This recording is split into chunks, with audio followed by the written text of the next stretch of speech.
కిందట వద్దిరాజు రవిచంద్ర గారికి గవర్నమెంట్ ఒక 5 ఎకరాలు స్థలం ఇచ్చింది అనుకోండి. ఆయనకి ఎంతకో అంతకి ఇచ్చింటాం అప్పట్లో ఉన్న గవర్నమెంట్. ఇచ్చిన తర్వాత వద్దిరాజు గారు కొంతకాలం నడిపిండు ఇండస్ట్రీ. ఓ 10 ఏళ్ళకో 15 ఏళ్ళకో నడిపి తర్వాత ఫర్ వాట్ ఎవర్ రీజన్ ఆయన బంద్ పెట్టుకున్నాడు. తర్వాత భూమి ఆయన చేతుల్లో ఉంది, అవసరమైతే ఆడు ఇంకేదో చేస్తున్నాడు. మేమేం పెట్టినామంటే గతంలో మేము కూడా దీన్ని ఇట్లాంటి ల్యాండ్స్ని ఏం చేయాలి అని ఆలోచించి ఇది ఆనాడు 2022 సెప్టెంబర్లో ఆనాడు మేము తెచ్చిన చట్టం ఆజామాబాద్ ఇండస్ట్రియల్ ల్యాండ్స్ని రెగ్యులరైజ్ చేస్తూ తెచ్చిన చట్టం. అందులో ఏం పెట్టాం మేము, ఒకవేళ వద్దిరాజు రవిచంద్ర గారికి మనం ఇచ్చిన భూమి కనుక ఆయన చేతుల్లోనే ఉంటే ఆ రోజు డబ్బులు కట్టి ఉన్నప్పటికీ కూడా ఇవాళ మరి ల్యాండ్ యూజ్ మారుతున్నది కాబట్టి ఆ రోజు పరిశ్రమకున్న భూమిని ఇవాళ మారుస్తున్నారు కాబట్టి 100% రిజిస్ట్రేషన్ 100% మళ్ళీ కట్టి ఇస్తే మళ్ళీ మీకు ఇస్తాము, మీరు వాడుకోండి అని చెప్పాం. లేదు కొంతమంది ఏం చేస్తారు, వద్దిరాజు రవిచంద్ర గారికి ఇచ్చింది ఆయన ఏం చేసింటాడు, ల్యాండ్ 10 ఏళ్ళకో 15 ఏళ్ళకో అవసరం పడి అమ్ముకుంటాడు. గంగుల కమలాకర్ గారికి అమ్ముకున్నాడు అనుకోండి. ఇప్పుడు గంగుల కమలాకర్ గారి చేతిలో ఉందనుకో ఆ భూమి, ఎగ్జాంపుల్ చెప్తున్నా, మీరు సీరియస్ తీసుకున్నారు. గంగుల కమలాకర్ గారి చేతిలో ఉంటే ఒరిజినల్ అలాంటి చేతుల్లో కాకుండా ఇంకొకరి చేతుల్లో కనుక మారింటే ఆ రోజు మా ప్రభుత్వం పెట్టింది ఏంటి అంటే నిబంధన, అట్లాంటి కేటగిరీ ఉంటే కేటగిరీ 2 కింద పెట్టి 200% కట్టాలి మీరు, 200%. ఎందుకంటే మీరు అప్పుడే నిబంధనలు తుంగలో దెక్కారు. రవిచంద్ర గారికి ఇస్తే రవిచంద్ర గారు నడపకుండా ఇంకొకరికి అమ్ముకున్నాడు, ప్రభుత్వ భూమి హక్కు లేకపోయినా అమ్ముకున్నాడు, ఆయన కొనుక్కున్నాడు. కాబట్టి 200% అని పెట్టినాం. ఈరోజు వీళ్ళు ఏం చేస్తున్నారు ఎరికైనా మీకు ఎంత టూ మచ్ అంటే, కేసీఆర్ ప్రభుత్వం వచ్చినాక మీకు తెలుసు హైదరాబాద్ నగరంలో కాదు మొత్తం తెలంగాణలో భూముల ధరలకు రెక్కలు వచ్చినాయి. 5 లక్షలు కూడా పలకని భూమి ఒక్కొక్క కాడ 50 లక్షలకు పోయింది. 10 రెట్లు 20 రెట్లు 30 రెట్లు పెరిగిన భూములు ఎన్నో ఉన్నాయి తెలంగాణ వ్యాప్తంగా. ఆదిలాబాదు, నారాయణఖేడు, ఈ మూల ఆ మూలని కాదు, అలంపూరు, గద్వాల అంతటా భూముల ధరలు పెరిగినాయి. ఇవాళ రేవంత్ రెడ్డి గారు ఏం చేస్తున్నారంటే, ఆయన ప్రభుత్వం ఏం ఆలోచన, ఎంత పెద్ద కుంభకోణం అంటే ఇదేం పాలసీ అంటే తెలుసా మీకు, ఈ 9292 ఎకరాలు వీళ్ళు ఏం చేస్తారట అంటే, మా గవర్నమెంట్లో మేమున్నప్పుడేమో 100% SRO రేట్ చెల్లించాలా ఒరిజినల్ అలాటీ చేతిలో ఉంటే, ఒరిజినల్ అలాటీ చేతిలో కాకుండా ఇంకోరి చేతికి పోతే 200% అని పెడితే, రేవంత్ రెడ్డి ఏమంటున్నాడు, కేవలం అప్లికేషన్ పెట్టుకుంటే వారం రోజులనే పర్మిషన్ ఇస్తారట.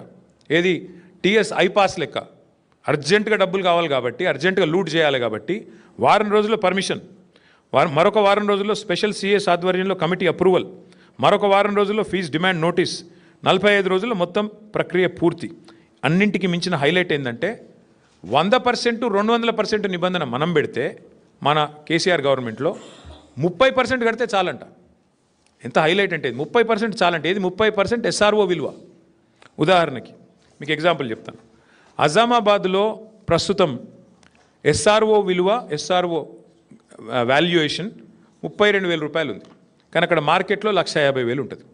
యాజ్ ఇట్ ఈస్ 5 రెట్ల తేడా ఉంటుంది. బాలానగర్లో 45,000 ఉంది, కానీ బయట మార్కెట్లో 2 లక్షలు ఉంటుంది. జీడిమెట్లలో 32,000, 12,000 నుంచి 32,000 ఉంది. మార్కెట్ వాల్యూ దగ్గర 1,00,000 ఉంది. నాచారంలో 2,300 రూపాయల నుంచి 37,000 దాకా ఉంది.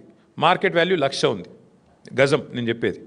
చెర్లపల్లిలో 10,000 ఉంది గజం SRO ప్రకారం, మార్కెట్ వాల్యూ కనీసం 75,000-80,000 ఉంటుంది. మల్లాపూర్లో కేవలం 8,400 ఉంది SRO వాల్యుయేషన్, మార్కెట్ వాల్యూ కనీసం 70,000-75,000 ఉంటుంది.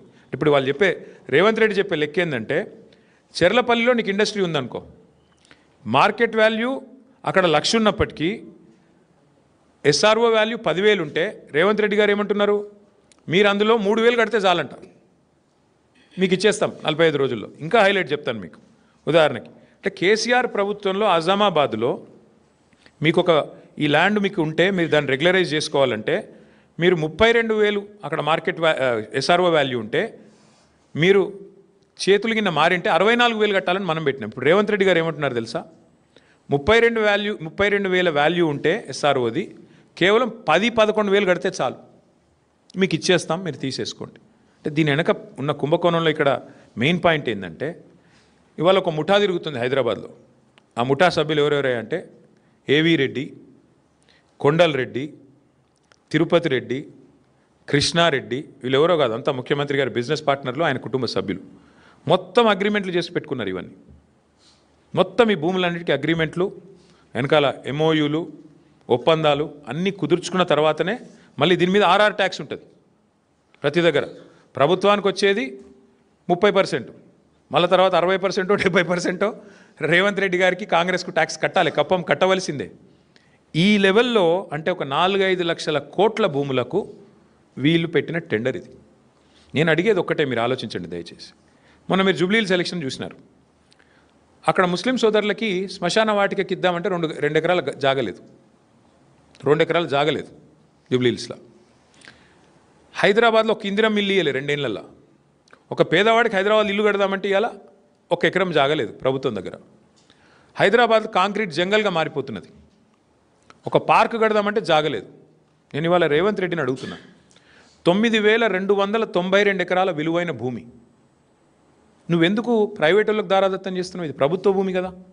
ప్రభుత్వ భూమిని మీరు పారిశ్రామికీకరణ కోసం, పారిశ్రామిక అవసరాల కోసం ప్రైవేట్ వ్యక్తులకు రాయితీ మీద ఇచ్చిన భూమి ఎందుకు వాళ్ళ కండిషన్ పెడతలేవు? నీకు నిజంగా డబ్బులు కావాలంటే ఓపెన్ మార్కెట్లో ఆక్షన్ పెట్టు, ఓపెన్ మార్కెట్లో ఆక్షన్ పెట్టి వాళ్ళని కూడా పాల్గొనమను. వెనక్కి తీసుకో, క్యాన్సిల్ చేయి. నీకు పరిశ్రమ కోసం కేటాయించినా నువ్వు పరిశ్రమ నడుపుతలేవు కాబట్టి is is null and wide, cancel చేయి, ఓపెన్ భూమిలో ఆక్షన్ పెట్టు. అది పెడతలేడు. రెండోది, హైదరాబాద్లో నీకు ఇల్లు కట్టేందుకు జాగలేదు, పార్కుకు జాగలేదు, ఒక్క ఇందిరం ఇల్లు ఇయ్యలేదు నువ్వు. హైదరాబాద్లో శ్మశానాలకు కూడా దిక్కులేదు జాగా. మరి 9,292 ఎకరాల్లో ఒక 7,000 ఎకరాలు ప్రభుత్వం వెనకకి తీసుకొని ఇండ్లు కట్టి, పార్కులు కట్టి, బ్రహ్మాండంగా శ్మశాన వాటికలకు జాగలి ఇవ్వడం వద్దంటుండా? ప్రజల అవసరాలకు హాస్పిటల్ కడదామంటే జాగలేదు. ఇలా హాస్పిటల్ కట్టాలంటే మనం కొనుక్కోవాలి జాగా. ప్రభుత్వం ఏదైనా కొత్తది ఏదైనా చేయాలంటే కొనుక్కోవాలి. నువ్వేం చేస్తున్నావు? ప్రభుత్వ భూమి, పరిశ్రమల అవసరాల కోసం ఇచ్చిన భూమి ఇలా పెద్దలకు, పెద్ద పెద్ద గద్దలకు, డబ్బులున్న వాళ్ళకు, 1,000 కోట్లు ఉన్న వాళ్ళకు ఇలా ధారాదత్తం చేసి మొత్తం వాళ్ళకి సంతర్పణ చేసి ఎవరి లాభం కోసం చేస్తున్నావు? ఎవరి కోసం చేస్తున్నావు ఇంత పెద్ద లూటు? ఇది 5 లక్షల కోట్ల కుంభకోణం. 1 కాదు, 2 కాదు, 5 లక్షల కోట్ల విలువ చేసే ఆస్తిని కాజేయడానికి చేస్తున్న పన్నాగం. నేను మాత్రం స్పష్టంగా చెప్తా ఉన్నా, ఈ విషయంలో మేము వదిలిపెట్టం. న్యాయ పోరాటము చేస్తాము తప్పకుండా. భవిష్యత్తులో ఈ భూములు ఎవరైనా కొన్నవాళ్ళు కానీ ఇంకోటి కానీ పరిణామాలు ఎదుర్కొంటారు. ఈ విషయం కూడా నేను ముందే చెప్తా ఉన్నా. తప్పకుండా ఈ విషయంలో చిక్కుల్లో పడుతుంది ప్రభుత్వం కూడా. ఇట్లాంటి లూట్ ఎక్కడ జరగలేదు. బాంబేలో, మహారాష్ట్రలో మేము కూడా స్టడీ చేసినాం పాలసీలు ఆనాడు గవర్నమెంట్లో ఉన్నప్పుడు వీటిని ఎట్లా చేద్దామని. మహారాష్ట్రలో పెద్ద ఎత్తున టెక్స్టైల్ మిల్స్ ఉండేది బాంబేలో, కమలా మిల్స్ అని, ఫినిక్స్ మిల్స్ అని. అక్కడ ఏం చేసినారు తెలుసా? ఇట్లాగే